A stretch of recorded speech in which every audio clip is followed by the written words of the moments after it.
안녕하세요, 샤츠부 션입니다. 시청해주셔서 감사합니다. 오늘은 세상에서 가장 입학하기 힘든 대학교에 대해서 알아볼까 하는데요. 여러분들은 입학하기 힘든 대학교 하면 어딜 떠오르세요?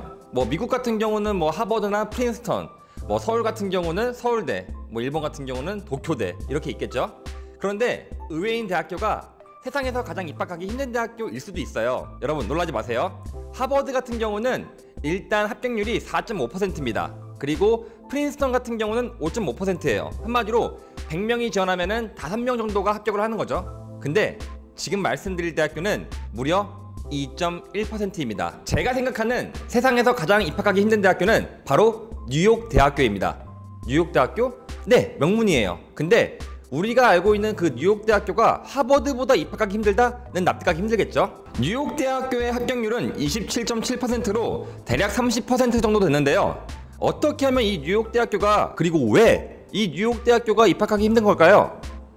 이유는 단순합니다. 바로 뉴욕 대학교인데 뉴욕에 없는 뉴욕 대학교, 바로 뉴욕 대학교 아부다비 캠퍼스입니다. 이 뉴욕 대학교 아부다비 캠퍼스는 무려 100명이 지원하면 겨우 2명이 갈까 말까 하는 그런 대학교인데요. 그러면 보통은 우리가 생각할 때 본교가 원래 캠퍼스보다 입학하는 게 더 힘든 거 아니야? 라고 생각할 수 있어요. 근데 이 아부다비 캠퍼스는 그렇지 않습니다. 예외예요.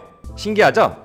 저도 신기했어요. 그런데 뉴욕 대학교가 왜 아부다비에 캠퍼스가 있을까요? 이 뉴욕 대학교는 글로벌 네트워크 정책으로 인해서 단순히 뉴욕뿐만이 아니라 상하이 그리고 아부다비에 캠퍼스가 있고요. 나아가 전 세계적으로 11개의 연구센터가 있다고 하네요. 정말 글로벌한 대학교입니다. 근데 왜 수많은 학생들은 이렇게 뉴욕에 본교가 있는 뉴욕 대학교 메인 캠퍼스가 아닌 아부다비 캠퍼스에 지원할까요? 그리고 이 아부다비 캠퍼스의 지원율은 왜 이렇게 상상을 초월할까요? 이유는 간단합니다. 정말 파격적인 장학금 제도가 있기 때문입니다. 먼저 아부다비라는 지역에 한번 초점을 맞춰볼게요. 아부다비 하면 무엇이 떠오르시나요? 아랍에미리트 많이 들어봤죠? 축구할 때 우리가 종종 이기는 그런 국가인데 이 아랍에미리트는 오일머니가 어마무시한 나라예요. 한마디로 정말 석유가 차고 넘치는 나라죠. 그만큼 돈도 많은 나라입니다. 따라서 뉴욕 대학교 아부다비 캠퍼스는 정말 상상도 초월할 장학금 제도를 지원하고 있습니다. 나아가 모든 시설이 브랜뉴, 새 거예요. 그리고 학생들을 지원하는 그 규모 자체가 정말 차원을 넘어서서 어마무시합니다. 타 대학교랑은 비교가 안 돼요. 그만큼 진짜 돈을 팍팍 퍼줍니다. 그런데 이 아부다비 대학교의 클래스는 또 다른 걸로 입증이 될 수 있는데요. 뭐가 있냐면 일단 아부다비 대학교, 그러니까 NYU 아부다비 캠퍼스에 지원을 하잖아요. 그러면은 예비 합격자들에 한해가지고 초대를 해줘요. 초대를 해줄 때 먼저 어떤 걸 지원하냐면 항공권, 왕복이에요. 두 번째로는 숙식, 숙박이랑 식사죠. 세 번째로는 여행. 한마디로 아직 최종 합격이 나지 않은 학생들한테도 이렇게 항공권, 숙박, 그리고 여행까지 풀 패키지로 지원해줍니다. 어마무시하죠? 그렇게 짧게는 3일, 길게는 일주일 정도 인터뷰를 마치고 난 이후에 최종 합격이 발표됐는데요. 이렇게 NYU 아부다비 캠퍼스에 최종적으로 합격한 학생들은 대략 1년에 9천만 원 정도의 재정적 지원을 받습니다. 여기에 뭐가 포함되어 있냐면 왕복 항공권, 개인 용돈, 기숙사, 식사, 그리고 학비예요. 어마무시하죠? 그러니까 한마디로 그 학교에 다니는 동안에는 내 돈을 단 한 푼도 쓰지 않을 수 있다는 거예요. 진짜 최고의 학교네요. 그래서인지 정말 각국의 수많은 인재들이 이 NYU 아부다비 캠퍼스에 지원을 하게 됩니다. 이 NYU 아부다비 캠퍼스에 또 다른 강점이 있어요. 바로 캠퍼스 스위치. 이게 뭐냐면 내가 NYU 아부다비 캠퍼스에만 공부할 수 있는 게 아니라요. 뉴욕 본토에 있는 뉴욕 대학교 메인 캠퍼스, 그리고 상하이에 있는 상하이 캠퍼스, 그리고 전 세계적으로 있는 11개 센터에서도 공부를 할 수 있습니다. 정말 글로벌한 대학교네요. 그리고 좋은 소식이 하나 있어요. 뭐냐면 이 NYU 같은 경우는 테스트 플렉시블 제도를 이용하고 있는데요. 뭐가 있냐면 우리나라 고등학생 같은 경우는 SAT라든지 ACT 같은 미국 수능 시험을 볼 수 없잖아요. 그래서 이 뉴욕 대학교 같은 경우는 한국 수능 시험을 대체로 받기도 합니다. 한마디로 우리나라 인문계 고등학생들도 NYU에 지원해서 합격할 수 있는 거죠.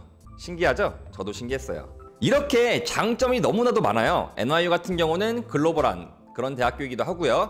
학생들을 위한 서포트 자체가 타 대학교랑은 불어 아예 비교 대상이 안 되고요. 올해 9월 달에 입학하기 위해서 대략 10,000명이 넘는 학생들이 지원을 했고요. 그 중에서 200명이 조금 안 되는 학생들이 합격을 했습니다. 일단 간단하게 자랑을 하자면 저 같은 경우도 제가 컨설팅한 학생이 이번에 NIU 아부다비 캠퍼스에서 전액 장학금을 받아가지고 간 학생이 있어요. 그래가지고 이 NIU 캠퍼스에서 이제 저 같은 카운셀러들을 모아놓고 호텔 같은 데서 막 식사도 제공하고 했거든요. 근데 진짜 어마무시하더라고요. 진짜 좋은 호텔에서 식사도 제공받고 이렇게 합격한 학생들에 대해서 얘기도 나누고 했는데 일단 NIU 아부다비 같은 경우는 단순히 성적만 좋아서 갈 수 있는 학교는 아닌 것 같아요. 일단 살아온 스토리라든지 에세이 같은 것들이 되게 많이 비중이 큰 것 같아요. 저도 그 점을 가장 중요하게 생각해서 상당히 공을 많이 쏟아드렸거든요. 그래서 저 같은 경우는 NIU 아부다비에서도 초청받은 아카데믹 에듀케이션 컨설턴트로 등록이 돼 있습니다. 오늘은 저 샨 기준에서 가장 입학하기 힘든 대학교 NIU 아부다비 캠퍼스에 대해서 말씀을 드렸어요. 그런데 이 대학교가 정말 입학하기 힘든 만큼 만약에 입학을 원하신다면 준비를 꼼꼼히 하셔야겠죠? 앞서가는 방법은 시작을 하는 것이다. 여러분들도 남들보다 조금 더 앞서가고 싶으면 시작을 하시는 것도 중요합니다. 시작이 절반이란 말도 있잖아요. 원하는 목표를 위해 무엇이든 시작하는 여러분들이 되길 응원하겠습니다. 다음번에는 조금 더 발전되고 좀 더 재미있는 주제로 찾아뵙겠습니다.